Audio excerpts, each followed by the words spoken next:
You ever watch a room full of millionaires go completely silent? Not because of some speech or scandal, but because a stranger in a beat-up army jacket walked in and asked for a meal. Yeah, that happened one night at the Grand Legacy Ballroom, where the city's rich people usually floated on clouds of champagne and smug laughter. They thought nothing could break the rhythm of their little world. But let me tell you, all it took was one question and a pair of dusty boots on their precious marble to crack it wide open. He looked like he belonged anywhere but here. This old guy, call him Walter, standing under those fancy lights in a jacket that had probably seen more action than half the men in that room put together. The air was thick with expensive perfume, and rich folks feeling so good about themselves when his voice cut through. "Can I play for food?" Just like that. No drama, no sorry. You could almost hear pearls clatter as a woman grabbed her necklace, and Richard Thompson, real estate big shot with a smirk carved in stone, started yelling for security as if being poor might be catching. But Walter didn't flinch, didn't even look scared. The way he stood there, calm as anything, you'd have thought he owned the place.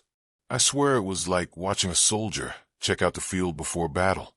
"I don't want a handout," he said, glancing at the grand piano. "Just a meal if I can play." Now you should have seen their faces. First there was this shocked, can't believe it silence. Then a wave of laughter so sharp it could have sliced bread. Richard nearly fell out of his chair, his buddies egging him on, their laughter mean as a whip. To them, this was entertainment, a beggar with the nerve to touch a Fazioli. From the side, a young waitress, Emily her name tag said, watched with this look somewhere between worry and respect. She recognized that quiet kind of pride, the same one her grandpa wore after the war, before his world shrank to a hospital bed and memories nobody wanted to hear about. She moved to help, only to get stopped by the manager, Peterson, who hissed at her to mind her place, eyes flicking nervously to the VIP tables. "Yeah, that's how it goes. Don't rock the boat. Keep the trash outside. Let the rich have their piece." Security started moving in. Big guys in suits built like brick walls. But Walter just raised his hand, steady, not scared, almost like he was the one in charge. "Just one song. That's all I'm asking. For a hot meal. Have it eaten in 2 days." You and I know that the guy had a decent breakfast at a diner. But this wasn't about the food. This was a test. He needed to see what they'd do when nobody was watching. Or so they thought. Of course, Richard couldn't resist making a show of it. 2 days, and that's my problem," he barked, all puffed up. "The world's full of men like you, lazy. Always blaming someone else." Another guy jumped in. "We work for this. Nobody handed us a thing." Which was pretty funny considering Walter knew that Joker's daddy bailed him out twice before he'd even hit 30. Walter played along, letting his shoulders drop, voice just barely shaking. "Tried, sir, but nobody wants to hire an old man. They say I'm not good for anything." That was blood in the water for Richard. Exactly. You're nothing. You're a ghost. The crowd ate it up until Walter fixed him with a look, all quiet challenge, and asked, "What is it that makes a person matter, sir? The suit? The bank account?" That hit hard, but Richard wasn't backing down. Merit. Success. We earned our place. You know how a crowd loves a show. Richard saw an opportunity and announced to everyone, "Let's give our guest a chance."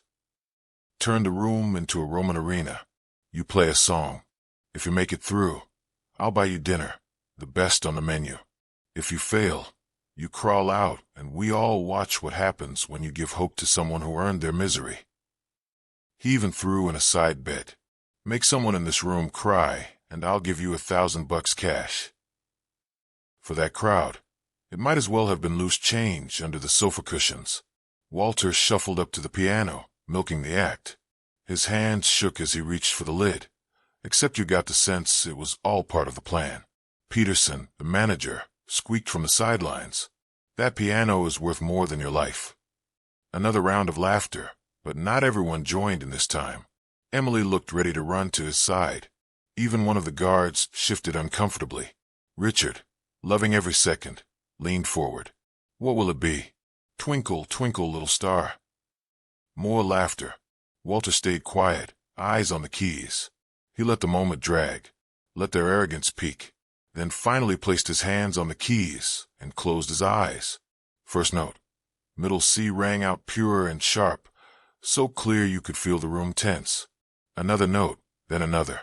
Not Beethoven, not Chopin. Something old, folk music, full of longing and quiet loss. "What is that?" someone whispered. Richard was frowning, trying to work it out. Was this some trick? How could a bum play with that kind of touch? The music started building. Simple at first, then richer deeper. His fingers danced, and it hit you. This wasn't some hack pounding keys. This was a lifetime pouring out. Fields soaked in rain, letters never sent, friends lost. Even Richard started to squirm. 10 seconds, then 20, then a sudden burst of passage so complex, so beautiful, it left jaws hanging. Someone in the crowd actually gasped. Emily started to cry.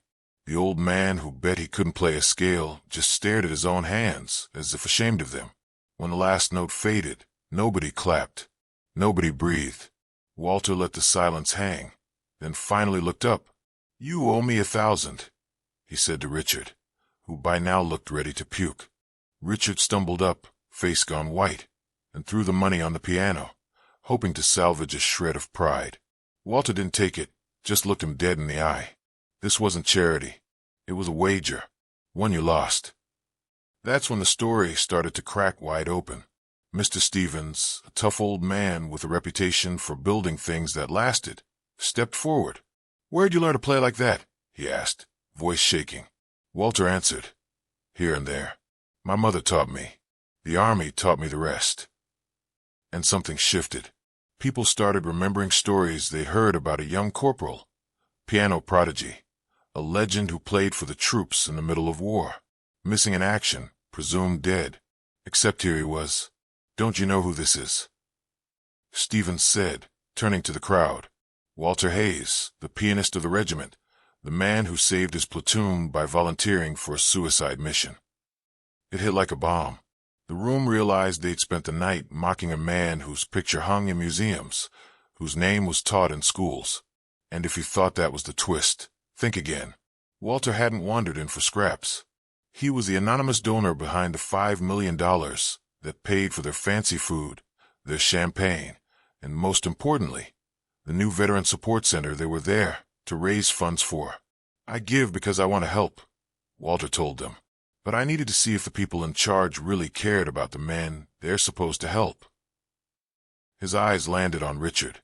"You showed me all I needed to see. You're done here. You will have nothing to do with the center. Effective immediately." Richard's career, his whole identity, evaporated. He tried to speak, but nobody cared anymore. The applause that broke out wasn't for his exit. It was for justice. Walter wasn't finished. He called Emily up, her face wet with tears, trembling as she stood in front of the room. "What are you studying?" he asked. "Social work, homeless outreach." Walter grinned for the first time. "Your tuition, your loans, they're paid. When you graduate, I want you running community outreach at the center, if you're interested." She broke down, hugged him, and the crowd, well, some wiped their eyes too. Walter handed her the wad of cash Richard had thrown, saying softly, "This is yours. You want to bet you never knew you made."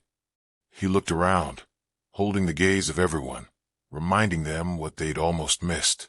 "Tonight, you saw a man in rags and you judged him. You followed a man in a fine suit, and you were wrong. Remember this night.